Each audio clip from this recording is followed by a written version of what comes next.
안녕하십니까? 새벽 성서학교 형제 자매 여러분. 오늘도 말씀의 시간 새벽 성서학교에 오신 여러분들을 진심으로 환영합니다. 여러분, 금묵자흑이라는 말이 있습니다. 진나라 부연이 지은 태자 소부잠이라고 하는 책에 나오는 글귀인데요. 먹을 가까이 하다 보면 자신도 모르게 검어진다는 뜻으로 사람은 늘 가까이 하는 사람에 따라 영향을 받는다는 그런 의미를 가지고 있죠. 그래서 훌륭한 사람이 되기 위해서는 훌륭한 스승을 만나야 하고 좋은 환경 가운데서 지내야 좋은 영향을 받는다라고 하는 그런 의미를 가지고 있는 글귀입니다. 그렇다면 여러분, 탄식자흑이란 말은 무슨 뜻일까요? 굳이 글자를 푼다면 탄식하는 자는 검게 된다라는 그런 의미의 문자일 것입니다.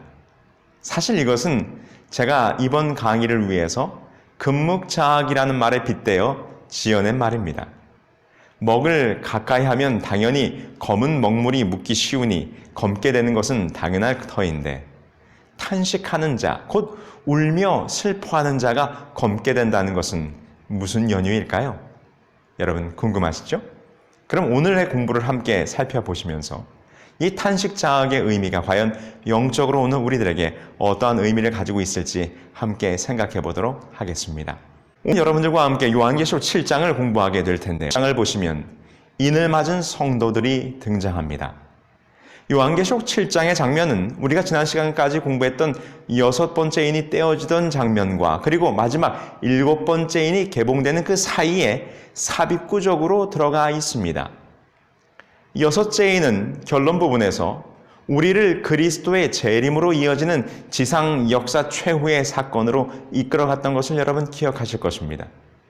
이제 다가오는 심판으로 인해 반역한 군중들은 요한계시록 6장 17절에서 이 진노의 큰 날에 누가 능히 서리요? 라고 하며 공포 중에 울부짖게 되는 것입니다.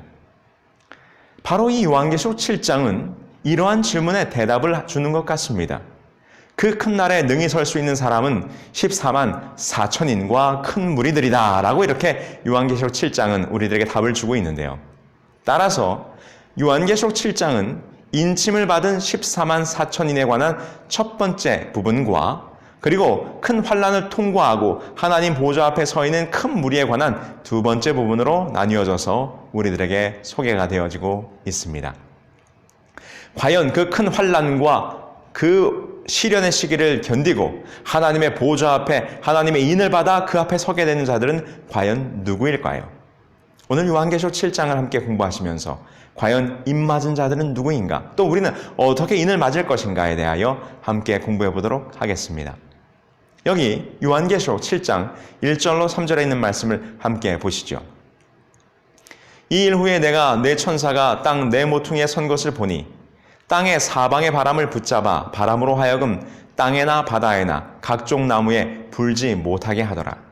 또 봄에 다른 천사가 살아계신 하나님의 인을 가지고 해 돋는 데로부터 올라와서 땅과 바다를 해롭게 할 권세를 받은 네 천사를 향하여 큰 소리로 외쳐 이르되 우리가 우리 하나님의 종들의 이마에 인치기까지 땅이나 바다나 나무들을 해하지 말라 하더라. 여기 보면 땅 네 모퉁이가 나옵니다. 이것은 전 세계에 미칠 만한 어떠한 사건을 묘사하기 위하여 마치 나침반의 네 방위를 의미하는 것 같이 이 땅 네 모퉁이는 온 세상을 의미하는 것입니다. 고대 근동으로부터 그와 같은 표현을 사용했다는 것이죠. 그래서 이사야는 이스라엘의 쫓긴 자를 모으며 유다에 흩어진 자를 땅 사방에서 모은다라고 이렇게 표현하고 있어요. 에스겔은 종말이 땅의 온 사방에서 임하는 것을 보았다라고 에스겔 7장 2절에서 말하고 있는 것이죠. 그래서 이 땅 네 모퉁이는 바로 온 세상을 의미하는 것입니다. 그런데 이 온 세상 네 모퉁이의 천사들이 강한 바람을 부여잡고 있는 모습이 묘사되어 있어요. 구약에서 바람은 하나님의 대리자로서 파괴적인 세력을 상징합니다. 예레미야 4장 13절에 바람은 하나님의 병거다라고 말하고 있고 이사야 66장 15절로 16절에 하나님께서는 심판을 집행하시기 위해 회리바람처럼 병거를 타고 오실 것이다 라고 이야기하고 있습니다. 예레미야 4장 11절로 12절, 23장 19절로 20절, 51장 1절로 2절에는 이 예레미야가 예루살렘에 다가오는 심판을 뜨거운 바람이 광야 자산에서 불어온다라고 표현하면서 이제 곧 이 땅에 큰 바람이 불게 될 터인데 땅의 네 모퉁이에서 바람의 사방을 잡고 있는 천사들에게 아직은 바람을 불지 못하게 하라라고 하는 소리가 울려 퍼지게 됩니다. 곧 바람은 큰 전쟁과 난리를 의미하는 것으로서 이제 곧 이 세상이 큰 난리의 소용돌이로 들어가게 될 것을 보여주고 있는 것인데 그러나 아직 때가 아니라는 것이죠. 무엇을 기다리라고 지금 요한계시록 7장은 말하고 있습니까? 그렇습니다. 하나님의 백성들에게 인을 치기까지 기다리라는 것입니다. 이 말은 곧 이 세상의 마지막 큰 환난과 난리의 때가 올 것인데 그 전에 무슨 일이 있을 것이라? 그렇습니다. 하나님의 구원을 받은 백성들을 구분하는 인을 치는 사업이 먼저 진행될 것이다 라고 지금 우리들에게 보여주고 있는 것입니다. 인을 친다는 것입니다. 여러분, 인침은 고대로부터 바로 이것은 내 것이다 라고 하는 소유권의 의미를 가지고 있어요. 그래서 신약 성경에서는 사람들이 인침을 받는다는 것은 하나님의 신실한 백성이 되는 것으로서 곧 그들의 신분, 곧 하나님의 백성이 된다라고 하는 의미를 가지고 있는 것이죠. 그래서 성령의 인침은 하나님께 속한 참 그리스도인의 표요, 구원의 보증을 의미하는 표가 되는 것입니다. 그래서 사도 바울은 이렇게 이야기하고 있어요. 그 안에서 너희도 진리의 말씀, 곧 너희의 구원의 복음을 듣고 그 안에서 또한 믿어 약속의 성령으로 인치심을 받았으니 이는 우리의 기업의 보증이 되사 그 얻으신 것을 구속하시고 그의 영광을 찬미하게 하려 하심이라 라고 이야기하고 있는 것이죠. 자, 그렇다면 그 마지막 환난의 때가 이르기 전 하나님의 구원받을 백성으로 인을 받아야 할 터인데 우리는 어떻게 인을 받을 수 있을까요? 이 요한계시록 7장의 인치는 장면을 이해하기 위해서는 우리는 구약성경 에스겔서로 가보아야 합니다. 왜냐하면 구약의 선지자 에스겔 또한 요한이 바라보았던 똑같은 이상을 그는 이상 가운데 바라보았기 때문입니다. 에스겔 선지자와 요한은 이상 중에 똑같은 동일한 두 분을 만나게 돼요. 바로 예수 그리스도시죠. 에스겔 8장 2절에 보면 내가 보니 불같은 형상이 있더라. 그 허리 아래의 모양은 불 같고 허리 위에는 광채가 나서 단쇠 같은데 라고 하면서 이상 중에 만난 한 기이한 분을 설명하고 있습니다. 그런데 이 모습이 매우 익숙하지요. 왜냐하면 요한계시록에서 요한은 똑같은 분을 바라보고 있기 때문입니다. 요한계시록 1장 13절로 15절이죠. 촛대 사이에 인자 같은 이가 발에 끌리는 옷을 입고 가슴에 금띠를 띠고 그의 머리와 털의 희기가 흰 양털 같고 눈 같으며 그의 눈은 불꽃 같고 그의 발은 풀무불에 단련한 빛난 주석 같고 그의 음성은 많은 물소리와도 같으며 라고 기록하고 있습니다. 그래서 이 요한계시록에 나타난 계시를 주시는 분과 에스겔서에서 나타나신 분이 같은 모습으로 묘사되고 있습니다. 그러므로 우리는 이 에스겔이 요한이 바라보았던 장면을 그대로 바라보았음을 우리는 확신할 수 있는 것이죠. 아울러서 우리는 이 에스겔을 통하여 요한계시록에 하나님의 인을 받은 백성들이 어떠한 사람들일지를 우리는 함께 비교하여 연구할 때 분명히 깨달을 수 있는 것입니다. 그렇다면 에스겔에서 어디에 이 인치는 장면의 모습이 기록되어 있을까요? 에스겔 9장 2절로 6절에 보면 바로 이 인치는 장면이 아주 자세하게 묘사되어 있습니다. 여러분 성경을 함께 찾아보실까요? 에스겔 9장 2절로 6절입니다. 이 화면에 보신 성경절을 함께 보시죠. 내가 보니 6사람이 북향한 윗문길로부터 오는데 각 사람의 손에 죽이는 무기를 잡았고 그 중에 한 사람은 가는 베옷을 입고 허리에 서기관의 먹그릇을 찼더라. 그들이 들어와서 놋 제단 곁에 서더라.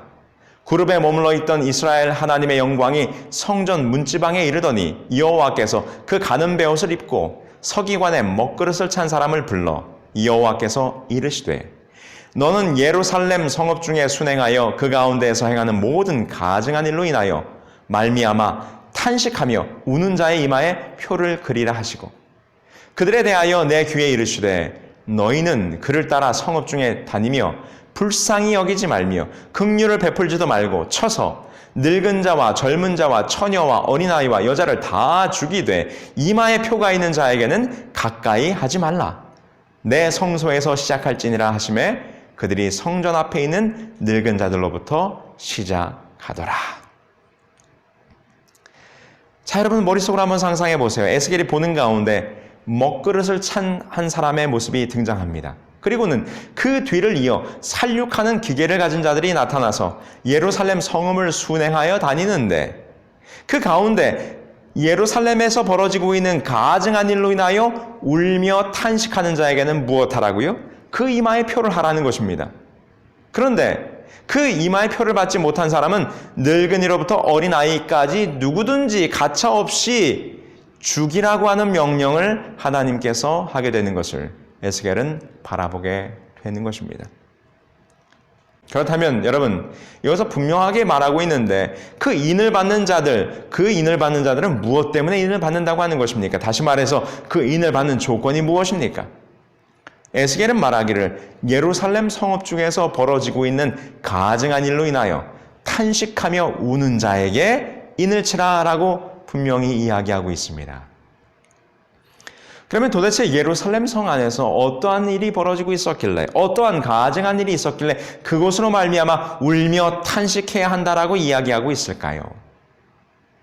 예루살렘에서 벌어지고 있는 그 가증한 일이 무엇인가를 우리는 에스겔서 8장을 통해서 발견할 수 있습니다. 에스겔 8장 5절을 보면 다음과 같이 기록해요. 그가 내게 이르시되 인자야, 이제 너는 눈을 들어 북쪽을 바라보라 하시기로 내가 눈을 들어 북쪽을 바라보니 제단문 어기 북쪽에 그 질투의 우상이 있더라라고 기록합니다. 에스겔 8장 10절에서는 아울러 이와 같이 또 이어져 이야기합니다. 내가 들어가 보니 각양 곤충과 가증한 짐승과 이스라엘 족속의 모든 우상을 그 사방벽에 그렸더라라고 이야기해요. 자, 지금 어떠한 장면이 펼쳐지고 있습니까? 예루살렘의 그 성소 안에 에스겔 이상 가운데 들어가 보니 온 사방벽에 그들의 성소 안에 무슨 우상들이요? 투기의 우상, 질투의 우상, 온갖 각양 곤충과 짐승의 모양의 우상들이 가득 들어있는 모습을 보게 되는 것입니다. 여러분, 하나님의 성소는 누구를 모시는 곳입니까? 그렇습니다. 하나님의 집입니다. 하나님을 모셔야 하는 곳입니다. 그런데 그 하나님의 집 성소 안에 온갖 각양 곤충과 우상과 짐승들과 투기와 질투의 우상들이 가득한 모습을 지금 에스겔은 바라보고 있는 것이죠. 바로 이와 같은 일이 일어날 터인데 이와 같은 일을 보면서 어떻게 하라? 울며 탄식하는 자에게 하나님께서는 그 머리에 인을 치라고 말씀하셨습니다. 여러분, 구약시대의 성소, 곧 신약시대에 와서 이 영적인 이스라엘 백성들에게 성소는 어디입니까? 그렇습니다. 그것은 바로 우리들의 마음입니다. 고린도전서 3장 16절에서는 말하기를 너희가 하나님의 성전인 것과 하나님의 성령이 너희 안에 계시는 것을 알지 못하느냐. 그렇습니다. 오늘 우리들의 몸이, 우리들의 마음이 하나님의 성전이요 하나님의 성령이 거하시는 곳이어야 한다고 사도 바울은 말하고 있습니다. 그런데 어떻게 되었습니까? 우리들의 마음속에 온갖 질투와 이 세상의 것들로 이 마음이 우상으로 가득 차 있다는 것입니다. 그러면서 에스겔은 말하기를 너희들의 마음이 이렇게 온갖 우상으로 가득 차 있으니 이것을 보면서 어떻게 하라? 울며 탄식하라. 울며 탄식하라는 말은 다시 말해서 그 마음을 찢고 회개하라는 것입니다. 우리들의 마음속에 세상의 우상들이 가득한 모습을 보면서 에스겔은 말하기를 울며 탄식하라. 곧 회개하라. 그 울며 탄식하여 마음을 찢는 회개의 염이 있는 자들에게 이마에 인이 치어질 것이다 라고 말해주고 있는 것이죠. 에스겔 8장에 보면 계속해서 그 예루살렘에서 벌어지고 있는 가증한 일에 대해서 다음과 같은 일들이 있음을 이야기합니다. 에스겔 8장 12절이죠. 또 내게 이르시되 인자야, 이스라엘 족속의 장로들이 각각 그 우상에 방한 어두운 가운데서 행하는 것을 내가 보았느냐. 그들이 이르기를 여호와께서 우리를 보지 아니하시며 여호와께서 이 땅을 버리셨다 하느니라. 무슨 일이 벌어지고 있습니까?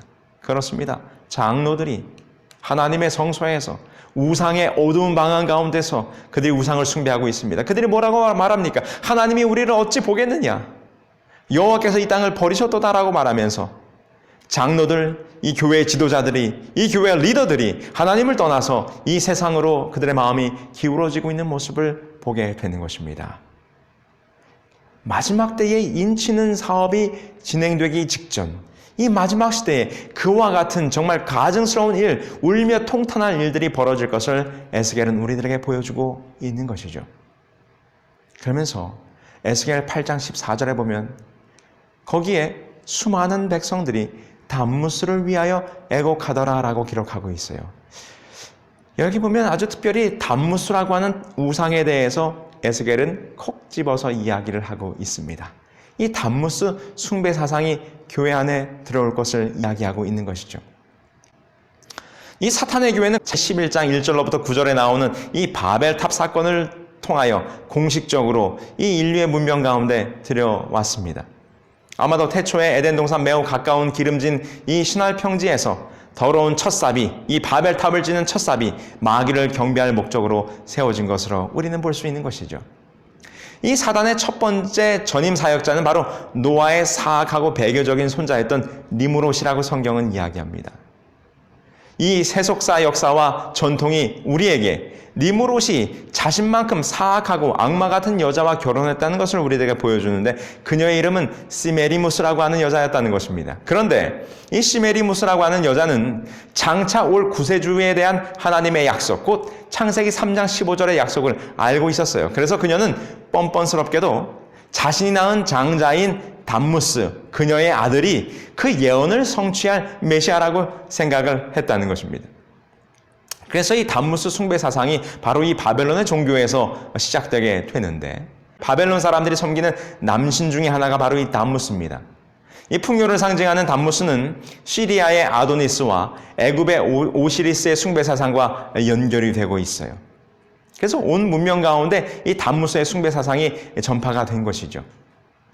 사람들은 봄이면 담무스가 식물을 소성케 하지만 하천이 마르고 식물도 시드는 여름이 되면 지하로 내려갔다가 그 이듬해 봄에 다시 올라온다고 생각을 했다고 합니다. 그래서 사람들은 여름에 그의 죽음을 슬퍼하며 애곡하는 의식을 가졌다가 봄이면 그가 다시 살아났다고 기뻐하는 축제의 예식을 가졌다라고 하는 것이죠. 그래서 지금 여기 에스겔서에 보면 그 담무스를 위해서 애곡하는 자들이 있다고 하는 것은 곧 다시 말해서 이 담무스의 죽음을 슬퍼하며 그것을 애곡하는 종교 예식에 지금 이스라엘 백성들이 그 우상을 숭배하는 예식에 참여하고 있는 것을 우리에게 보여주고 있는 것입니다.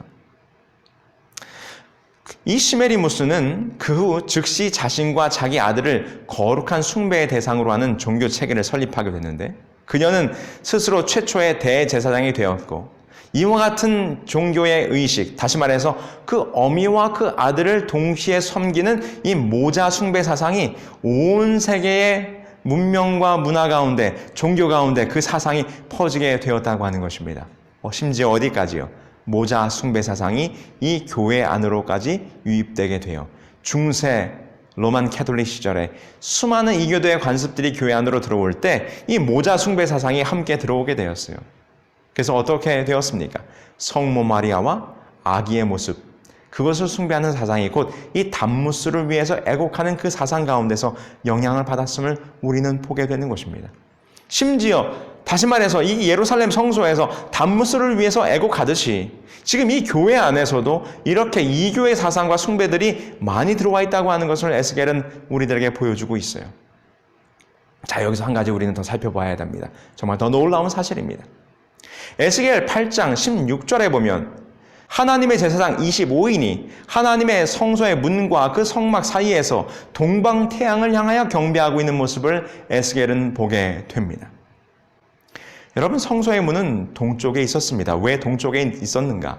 그것은 당시 고대 종교의 대부분은 태양 숭배 사상이었기 때문입니다. 그리하여 하나님은 성소의 구조 가운데 하나님의 보좌를 서편에 배치하여 백성들이 성소 안으로 들어올 때는 동쪽을 등지고 하나님의 보좌가 있는 서편을 향하여 들어오도록 설계했다는 것입니다. 이것은 동방태양 숭배 사상을 막기 위한 안전장치 중에 하나였던 것이죠. 그런데 지금 에스겔이 보니까 이 이상 가운데 모인 약 이 25인이 지금 성소 안에서 동방을 향하여 경배하고 있는 것입니다.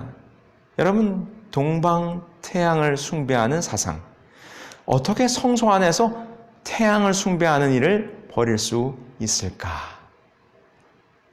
그런데 여러분, 놀라운 것은 오늘날 이 기독교회 안에 동방 태양을 숭배하는 이 태양신 숭배 사상의 유물이 남아있다는 것입니다. 그게 무엇입니까? 우리 함께 보시죠. 그게 바로 일요일 준수 사상이라고 하는 것입니다. 로마의 콘스탄틴 황제가 AD 321년에 일요일 휴업령을 내리게 돼요.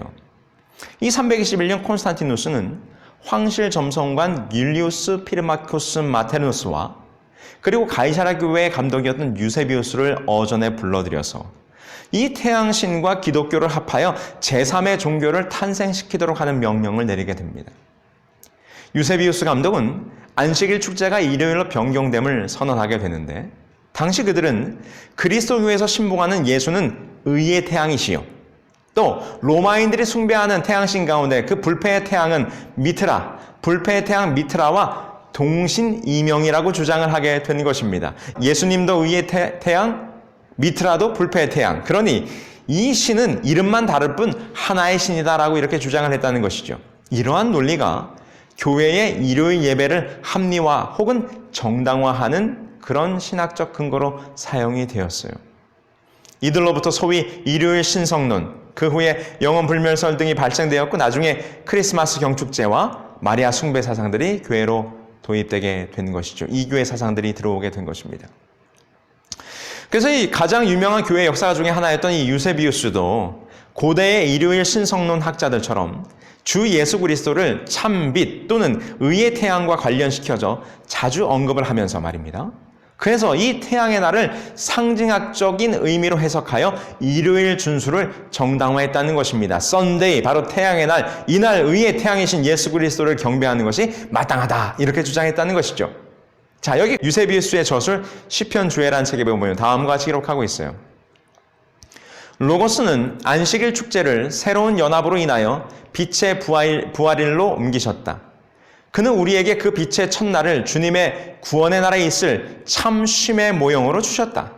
이 빛의 날, 곧 첫째 날이요 참 태양의 날에 우리가 6일을 지낸 후 모이는데, 이 날을 우리가 성스럽고 영적인 안식일로 축제하는 바이다. 우리는 안식일에 준행해야 했던 모든 의무를 다 주의 날로 옮겼는데, 이는 이같이 하는 것이 보다 더욱 타당하며, 또 이 날은 유대인의 안식일보다 뛰어나고 높은 위치에 있고 더욱 영광스러운 날이기 때문에 사실에 있어서 하나님께서 말씀하시기를 빛이 있으라 하심에 빛이 있었고 하시던 세상을 창조하셨던 날이 바로 이 날이라. 또 우리 영혼을 위하여 의의 태양이 떠오르던 날도 역시 바로 이 날이다. 그러면서 창조의 첫째 날, 곧 일요일, 썬데이, 태양의 날, 빛이 있으라 했던 그날을 바로 예수 그리스도의 부활을 기념하는 날로서 일요일 숭배 사상이 교회 안에 들어오게 된 것입니다. 그러나 명백히 이것은 바로 이교의 사상이 우리 교회 안으로 들어온 것입니다. 우리 기독교 안에 바로 이 일요일 숭배 사상, 이 이교의 사상이 들어왔다고 하는 것을 증명하는 기록들은 많이 있어요. 여기 함께 보실까요? 우리 기독교 안에 있는 이교 사상이라고 하는 책에 보면, 교회는 일요일을 거룩한 날로 성별했다. 전승에 따라 대중들로부터 추앙받던 우상 숭배자들의 축제 일들을 그리스도교가 물려받고, 그 우상 숭배자들에게 그리스도인이라는 칭호를 준 것은 명백히 교회의 모략이었다라고 기록하고 있습니다. 아울러 옥스퍼드 대학교의 교회사 교수였던 스탠리 교수님은 그의 강의록에서 다음과 같이 이것을 분명히 지적하고 있어요. 고대 태양신에게 부단한 충성심을 바친 자들이 그들의 종교의식 자취를 오늘날까지 남겨놓았다. 지극히 거룩하며 우주적인 이 그리스도 교단에까지 그 흔적을 남겼다. 이 고대 우상 숭배자들이 명명한 태양의 날이라는 칭호의 존속은 대개 우상 숭배교와 그리스도교의 그 정조가 서로 결합함으로 이루어진 것이다. 콘스탄티누스의 이 법령은 제국 내에 불일치한 종교들을 공통의 제도 아래서 하나의 통일을 이루어 보려는 그의 의도였다라고 지적하고 있는 것이죠. 여러분, 이 일요일 예배, 주일 숭배 사상은 일반적으로 우리가 생각하고 있는 것처럼 예수 부활 이후 안식일이 폐지되고 부활을 기념하여 지키기 시작했다고 하는 단순한 논리로 해결되는 문제가 아닙니다.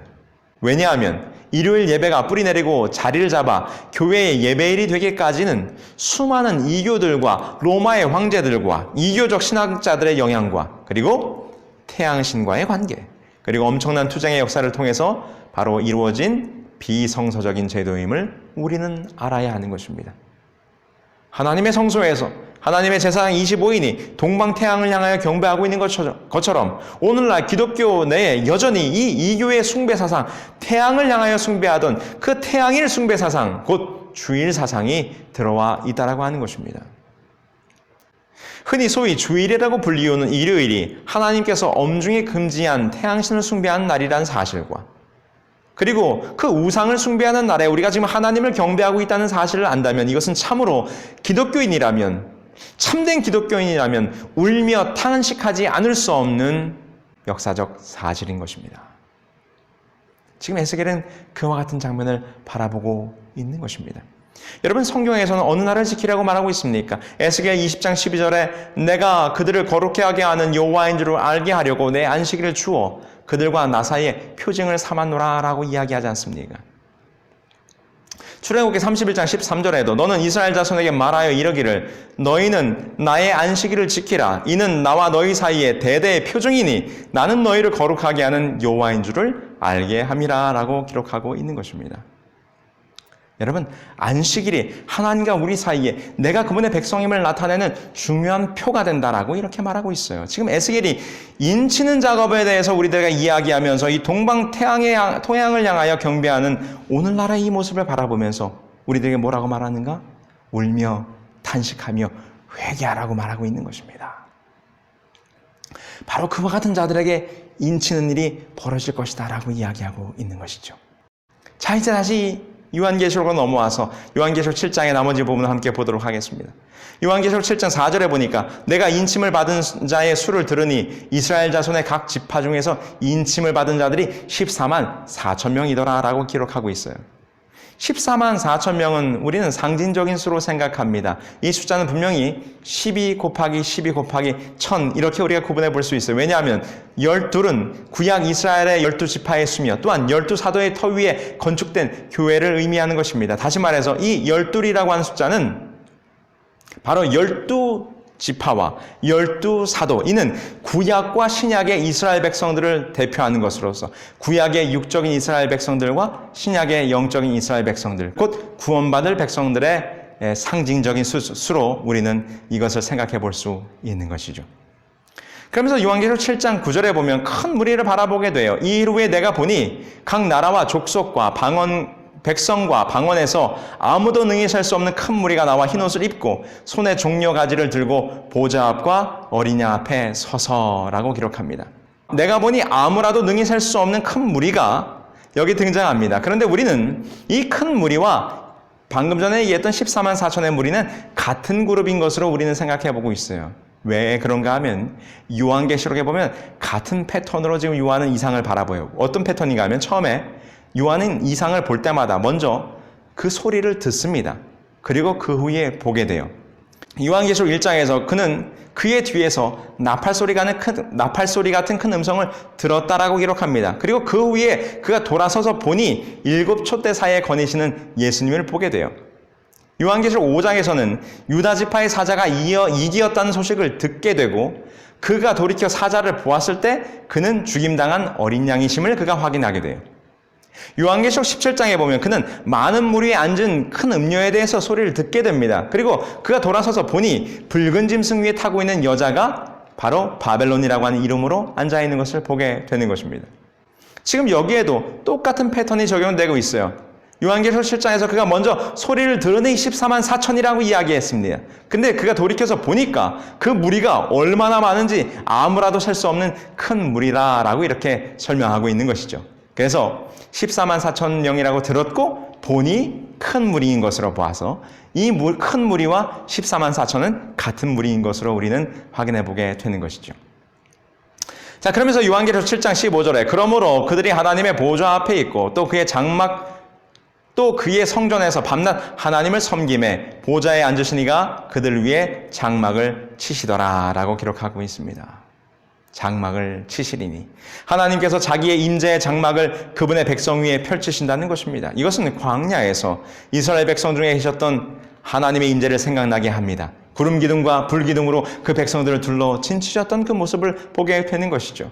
에스겔은 역시 이 모습을 우리들에게 이렇게 말하는데 에스겔 37장 27절 내 처소가 그들 가운데 있을 것이며 나는 그들의 하나님이 되고 그들은 내 백성이 되리라 라고 에스겔은 역시 이 장면을 바라보게 돼요. 그러면서 하나님께서 둘러 진치시는 그 모습 가운데서 이제 그 백성들에게 어떤 음성이 들리는가? 요한계시록 7장 16절입니다. 그들이 다시는 줄이지도 아니하며 목마르지도 아니하고 해나 아무 뜨거운 기운에 상하지도 아니하리니 라고 말하고 있습니다. 이 얼마나 놀라운 축복입니까? 하나님께서 둘러 진쳐서 친히 돌보시고 그리고 보호하시는 모습을 보여주고 있어요. 이사야는 바로 이와 같은 이상을 몇 세기 전에 또 같이 바라보았습니다. 이사야 49장 10절이에요.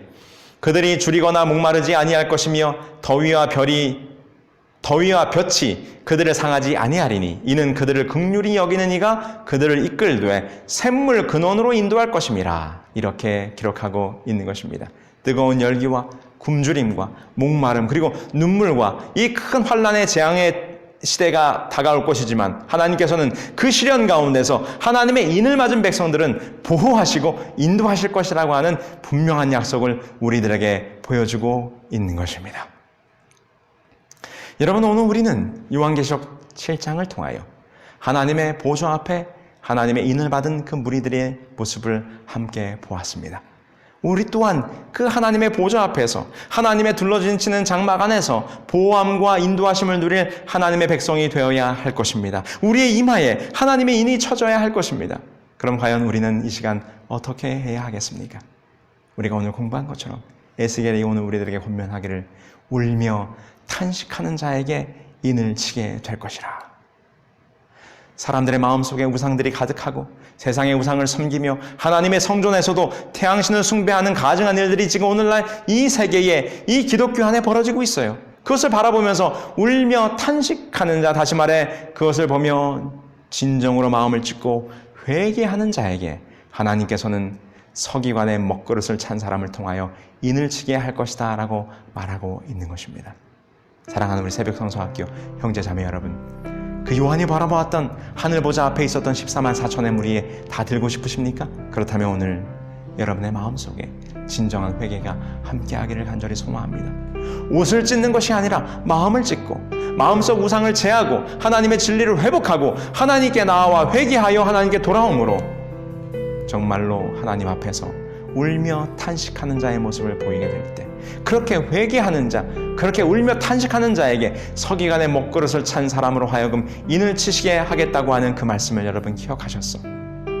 근묵자흑, 묵을 가까이 할 때 검게 된다고 하는 것이 아니라 탄식자흑, 탄식하는 자에게 서기관의 먹그릇을 찬 사람이 인을 쳐주신다고 하는 사실을 기억하심으로 오늘 저와 여러분들의 마음속에 이 하루의 삶이 진정으로 나의 삶을 돌아보고 하나님의 진리 앞으로 나오는 진정한 회개와 울며 탄식하는 경험이 함께 하시게 되기를 간절히 소망하면서 오늘 강의를 마치겠습니다. 기도하실까요? 하늘에 계신 저희들의 아버지 하나님, 오늘 요한이 바라보았던 14만 4천의 무리, 그 하늘의 허다한 무리들의 모습을 함께 보았습니다. 그들에게 있는 유일한 특징은 그들의 머리에 인침을 받았다고 하는 것입니다. 과연 오늘 우리는 어떻게 해야 하겠습니까? 오늘 우리가 함께 공부한 것처럼 이 세상을 바라보며, 아니 내 자신을 바라보며 내 마음속에 있는 우상들을, 그리고 하나님을 제대로 경배하지 못했던, 진리 가운데 바로 서지 못했던 내 모습들을 진정으로 회개하며 울며 탄식하여 하나님 앞에 나옴으로 내 마음이 준비되는, 그래서 하나님의 인침을 받는 주의 백성 될 수 있도록 인도하여 주시옵기를 사랑 많으신 예수 그리스도의 이름으로 기도합니다. 아멘.